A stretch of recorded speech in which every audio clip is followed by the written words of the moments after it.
আসসালামু আলাইকুম এভরিওয়ান, ওমরস মামা বরিশাল চ্যানেলে আপনাদের সবাইকে স্বাগতম। আজ আমি আপনাদের সাথে শেয়ার করতে যাচ্ছি পেঁয়াজ শাক ও চিংড়ি মাছ ভাজা রেসিপি। ভিডিওটা স্কিপ না করে সম্পূর্ণ দেখতে থাকুন, ইনশাআল্লাহ নিরাশ হবেন না। বাজার থেকে এই এক মুঠি পেঁয়াজ শাক আনিয়েছিলাম।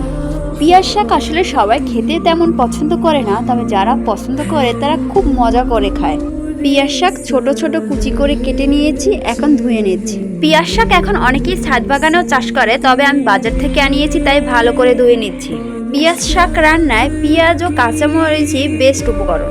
আজকে আমার পেঁয়াজ ভাজায় থাকছে বড় বড় গলদা চিংড়ি। হলুদ ও মরিচের গুঁড়া সাথে নুন দিয়ে আগেই কিছুটা ভেজে রেখেছিলাম। তেল গরম হতেই পেঁয়াজ ও কাঁচামরিচ দিয়ে দিলাম। এখন আমি পেঁয়াজ ও কাঁচামরিচ তেলে ভালো করে ভেজে নেব।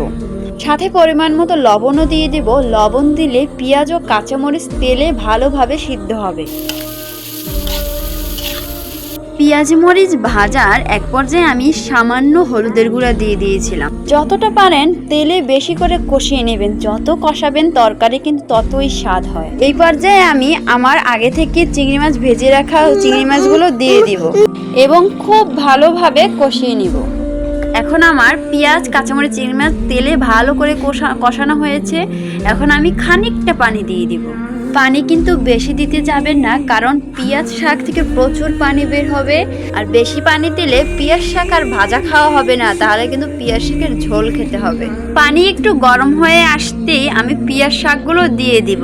আপনি কি পেঁয়াজ শাক রান্না কখনো খেয়েছেন? যদি না খেয়ে থাকেন তাহলে অবশ্যই আজকে প্রথমবারের মতো রান্না করতেছেন। তাহলে কার জন্য রান্না করতেছেন কমেন্ট বক্সে অবশ্যই বলে যাবেন। ওমরস মামা বরিশাল চ্যানেলটি একদমই নতুন। যদি আপনার আমার ভিডিওটা ভালো লাগে সাবস্ক্রাইব করে দেওয়ার অনুরোধ রইল। পেঁয়াজ শাক ভালোভাবে সিদ্ধ হওয়ার জন্য ঢেকে দিবেন। আমার রান্নাটা কিন্তু প্রায় হয়ে এসেছে। ঢাকনা উঠিয়ে মাঝে মাঝে নেড়েচেড়ে আবার ঢাকনা দিয়ে দিবেন। এতে করে পেঁয়াজ শাক চিংড়ি মাছ ভালো করে সিদ্ধ হবে।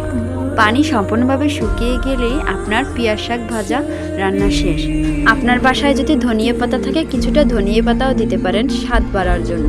এরকম ভিডিও আরও পেতে আমার ছোট্ট চ্যানেলটি সাবস্ক্রাইব করে সঙ্গেই থাকুন। আল্লাহ হাফেজ।